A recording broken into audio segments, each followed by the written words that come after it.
Hello everyone. Now today we are going to see our third chapter, moment of inertia, very most important chapter. Now in a previous video we saw that our second chapter, stress and strain. So what is stress and what is strain? Stress is defined as the resisting force per unit area.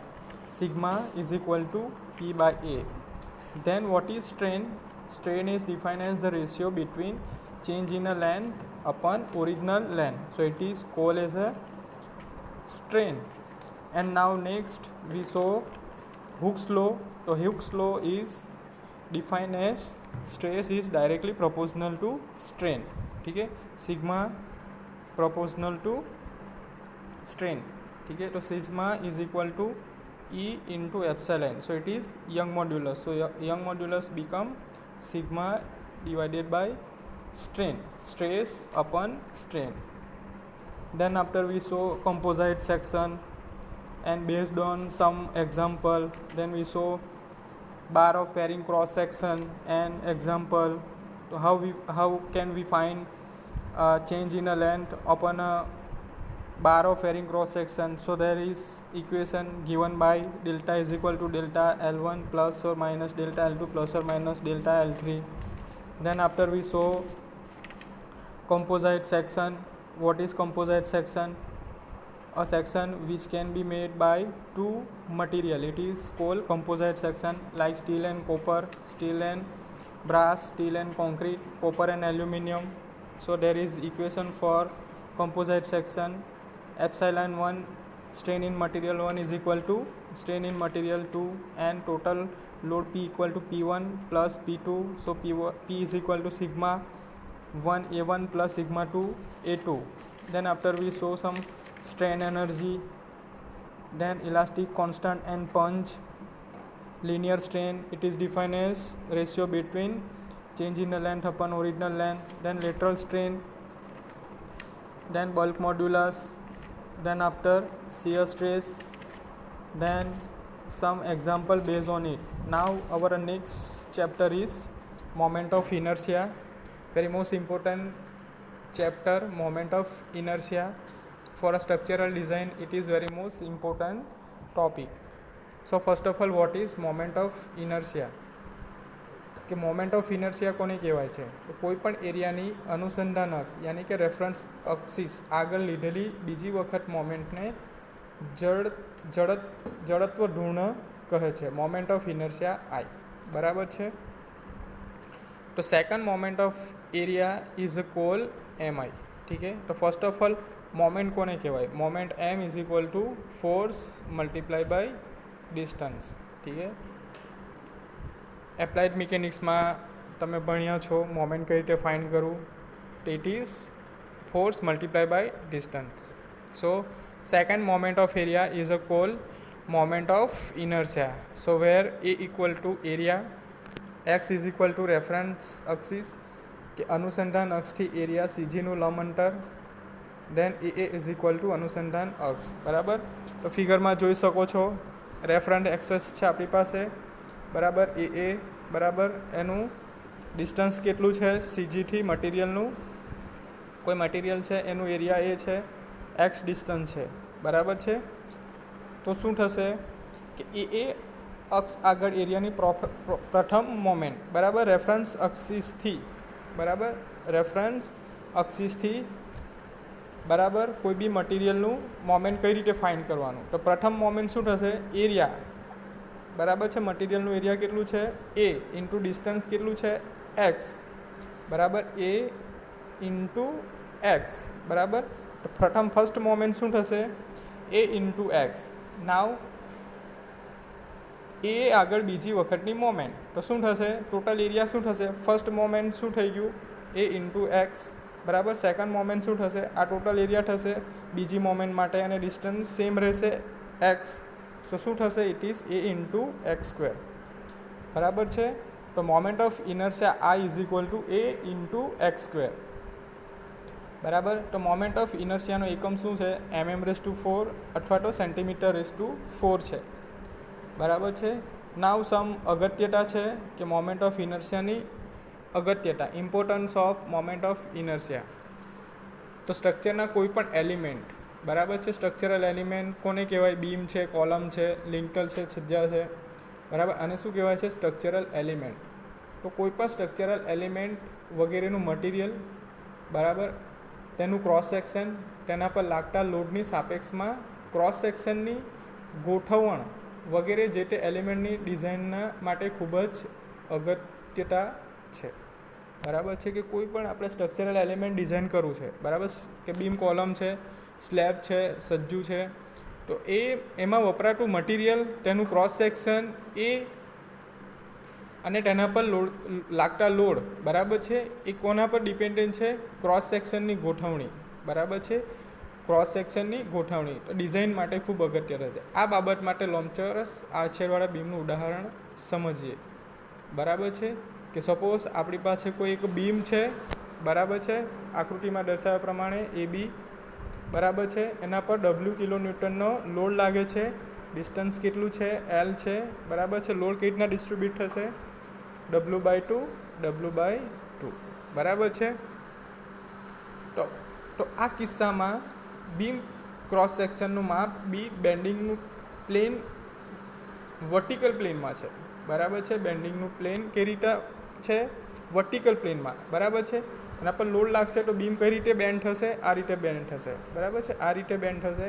એ કઈ ડાયરેક્શનમાં થયું? Vertical ડાયરેક્શનમાં, બરાબર. તો આ vertical પ્લેનમાં છે, જેથી મટીરિયલની bending સામે અવરોધ આપે છે અને બીમનું બેન્ડિંગ ખૂબ વધારે થાય છે, બરાબર છે.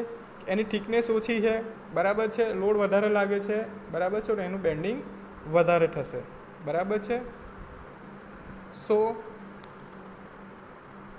સેકન્ડ કેસ, બરાબર, ફર્સ્ટ કેસ હતું સેકન્ડ કેસ. તો આ કિસ્સામાં બીમનું ક્રોસ સેક્શન મોટું છે, બેન્ડિંગ પ્લેટ મોટું છે, બરાબર છે, બીમની થિકનેસ વધારે છે, બરાબર છે. તો જેથી મટીરિયલની બેન્ડિંગ સામે અવરોધ આપે છે, જેથી બીમનું બેન્ડિંગ ઓછું થાય છે, બરાબર છે. બીમનું બેન્ડિંગ ઓછું થશે, એની થિકનેસ વધારે છે, બરાબર, તો એનું બેન્ડિંગ પણ ઓછું થશે, બરાબર. ફોર્સ સામે રેઝિસ્ટ કરશે, એટલે મતલબ એનું સ્ટ્રેસ વધારે આવશે, બરાબર છે. તો કોઈ પણ મેમ્બરની ભાર વહન ક્ષમતા તેના મટીરિયલ અને MI ઉપર આધાર રાખે છે, બરાબર છે. કોઈ પણ સ્ટ્રક્ચરલ મેમ્બર, બીમ છે, કોલમ છે, સ્લેબ છે, એની ભાર વહન ક્ષમતા, બરાબર છે, bearing capacity, load carrying capacity, એ તે મટીરિયલ, અંદર કયું મટીરિયલ વપરાયું છે અને બીજું શું ના પર ડિપેન્ડન્ટ છે? મોમેન્ટ ઓફ ઇનર્શિયા ઉપર આધારિત છે, બરાબર. એટલે આપણે આ મોમેન્ટ ઓફ ઇનર્શિયા ભણવાનું છે. સો મોમેન્ટ ઓફ ઇનર્શિયા એ કોઈ પણ ક્રોસ સેક્શનના એરિયાની ન્યુટ્રલ અક્ષની સાપેક્ષમાં વહેંચણીનું માપ દર્શાવે છે, બરાબર છે. તો મોમેન્ટ ઓફ ઇનર્શિયા શું છે? કોઈ પણ ક્રોસ સેક્શન એરિયા, બરાબર છે. કે આ સપોઝ આપણી પાસે બીમ છે, બરાબર, એને વચ્ચેથી કટ કરો તો આ રીતે આપણને દેખાશે, એનું ક્રોસ સેક્શન બનશે, બરાબર છે. તો ક્રોસ સેક્શનના એરિયાની ન્યુટ્રલ અક્ષની સાપેક્ષમાં વહેંચણીનું માપ દર્શાવે છે, બરાબર છે. કઈ રીતે એરિયા ડિસ્ટ્રીબ્યુટ થયું છે એનું માપ દર્શાવે છે. તો ક્રોસ સેક્શનનો એરિયા જેમ ન્યુટ્રલ અક્ષથી વધુ દૂર વહેંચાયેલો હોય, બરાબર, જે ક્રોસ સેક્શનનો એરિયા જે ન્યુટ્રલ અક્ષિસ તેનાથી દૂર વહેંચાયેલો હોય, તો મોમેન્ટ ઓફ ઇનર્શિયાનું મૂલ્ય વધે છે અને બીમની ભાર વહન ક્ષમતા વધે છે, બરાબર છે. કે જો ક્રોસ સેક્શન એરિયા ન્યુટ્રલ અક્ષથી, બરાબર છે, ક્રોસ સેક્શન એરિયા ન્યુટ્રલ અક્ષથી દૂર વહેંચાયેલો હોય તો મોમેન્ટ ઓફ ઇનર્શિયા વધારે આવે છે અને બીમની ભાર વહન ક્ષમતા વધે છે, બરાબર. કેસ 1, બરાબર છે, આપણે કેસ 1માં જોઈશું, બરાબર છે, બી અને ડી, બરાબર છે, બ્રેથ અને ડેપ્થ, બરાબર. I1 શું થશે? dB³/12, જેનું મૂલ્ય ઓછું મળે છે કારણ કે બીનું માપ નાનું છે, બરાબર, બીનું માપ નાનું છે, બરાબર છે. અને જેમ બીમની ભાર વહન ક્ષમતા ઓછી છે તેમ બેન્ડિંગ પણ વધારે થાય છે.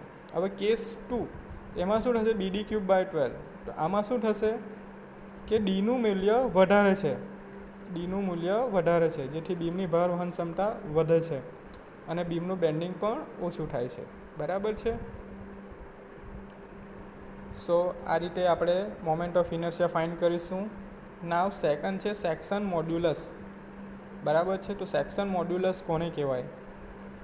તો section modulus is equal to moment of inertia ભાગ્યા આડછેદના સીજીથી તેના દૂર ધારનું અંતર, બરાબર છે.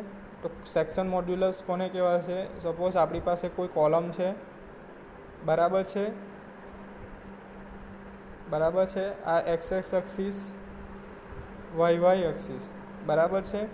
તો સેક્શન મોડ્યુલસ એનાથી ડિનોટ થશે ઝેડ, બરાબર છે, is equal to moment of inertia I ભાગ્યા આડછેદ, બરાબર છે. આ એનો આડછેદ, કોલમનું ક્રોસ સેક્શન તમે હોરિઝોન્ટલી અથવા વર્ટિકલી કટ કરો, બરાબર છે. તો આડછેદના સીજી, બરાબર, આડછેદનું જે સીજી છે, બરાબર, સપોઝ અહીંયા સીજી છે, એનાથી ડિસ્ટન્સ દૂરમાં દૂર ધારનું અંતર, બરાબર છે. તો દૂરની ધાર કઈ છે? અહીંયા આવશે, બરાબર છે. અને ક્રોસ સેક્શન અહીંયાથી સીજીથી દૂર સુધીનું અંતર, સપોઝ અહીંયા છે તો અહીંયા સુધી આવશે, બરાબર, દૂર ધારનું અંતર, બરાબર. સપોઝ એ ડિસ્ટન્સ કેટલું છે? Y.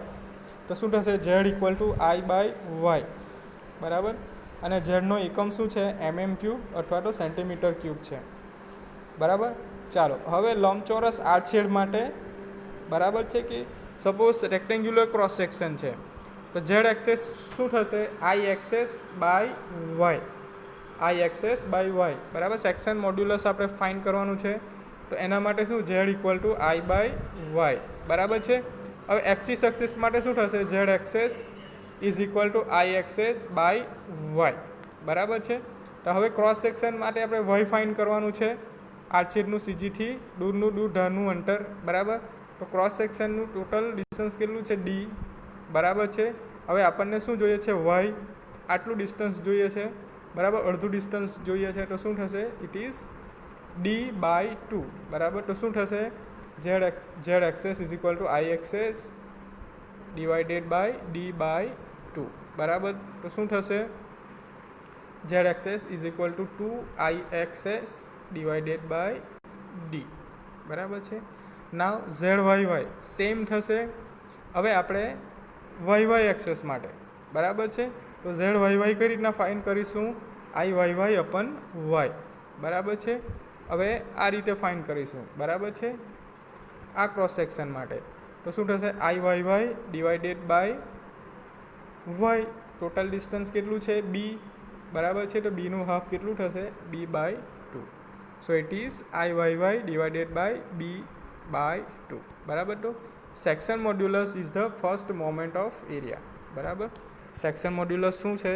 First moment of area. તો ઝેડ શું થશે? Integration of X dot E A અથવા તો integration of Y into DA, બરાબર છે. નાવ નેક્સ્ટ છે રેડિયસ ઓફ ગાયરેશન, બરાબર છે. રેડિયસ ઓફ ગાયરેશન, બરાબર, કે વિધૂર્ણન ત્રિજ્યા, બરાબર છે. અને ડિનોટેડ શેનાથી થશે? કે, બરાબર છે. એક્ઝામમાં પૂછાઈ ગઈ છે definition, very most important definition, કે કોઈ પણ પટલ અથવા લેમિનાની રેડિયસ ઓફ ગાયરેશન એટલે અનુસંધાન અક્ષથી એવું અંતર કે જ્યાં પટલના સૂક્ષ્મ ભાગોને એક સરખા અંતરે ગોઠવતા તે અક્ષની આસપાસ પટલનો એમઆઈ બદલાતો નથી. આ અંતરને રેડિયસ ઓફ ગાયરેશન કહે છે, બરાબર છે. કે કોઈ પણ પટલ, કે આપણી પાસે આ કોઈ લેમિના છે, બરાબર છે, કોઈ અક્ષિસ છે, અહીંયાથી એનું ડિસ્ટન્સ કેટલું છે? રેફરન્સ અક્ષિસથી એનું સીજી સુધી પટલનું ડિસ્ટન્સ એક્સ છે. તો રેડિયસ ઓફ ગાયરેશન શું છે? કે અનુસંધાન અક્ષથી એવું અંતર, બરાબર, આવું એક કોઈ ડિસ્ટન્સ જ્યાં પટલના સૂક્ષ્મ ભાગોને એકસરખે અંતર ગોઠવતા, પટલના કોઈ બી સૂક્ષ્મ અંતરોને કોઈ એવા રીતે ગોઠવતા તે અક્ષની આસપાસ પટલનો એમઆઈ મોમેન્ટ ઓફ ઇનર્શિયા બદલાતો નથી. તો આ અંતરને શું કહેવાય છે? રેડિયસ ઓફ ગાયરેશન, કે કહે છે, બરાબર છે.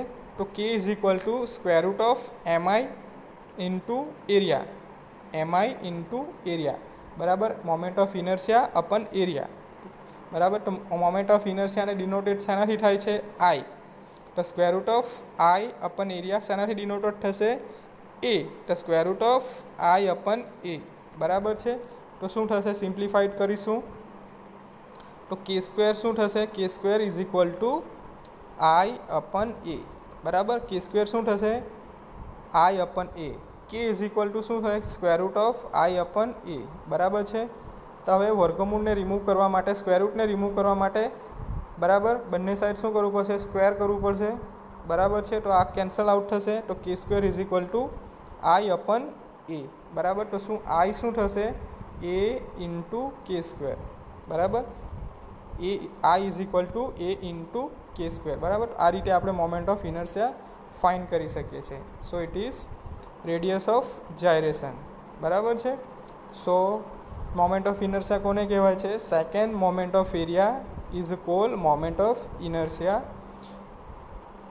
I is equal to ax square and unit of moment of inertia is equal to mm raised to 4 અથવા તો સેન્ટીમીટર raised to 4 બરાબર છે. તો આ રીતે આપણે મોમેન્ટ ઓફ ઇનર્શિયા ફાઇન્ડ કરીશું. સેક્શન મોડ્યુલસ કોને કહેવાય તો section modulus is equal to moment of inertia upon આડછેદના સીજીથી તેના દૂરની ધારનું અંતર z is equal to I by y. એકમ શું છે mm ક્યુબ અથવા તો સેન્ટીમીટર ક્યુબ